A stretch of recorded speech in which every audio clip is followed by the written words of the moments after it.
बिस्मिल्लाहिर्रहमानुर्रहीम। गल्ला मंडी Toba take Singh में जो आड़तियों के फाड़ हैं, जहाँ पर ज़रई अजनास रखी जाती है, उसको अपनी मदद के तहत ऊंचा किया जा रहा है कि बारिशों के पानी से बचा जा सके।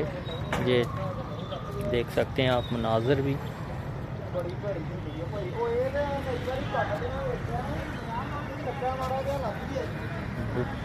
जो अपनी मदद आपके तहत काम हो रहा है, फाड़ बनाए जा रहे हैं, मिट्टी डाली गई है, जो नींव वगैरह भरी गई है। गल्ला मंडी टोबा टेक सिंह के आपको मनाज़र दिखा रहे हैं, आप देख सकते हैं।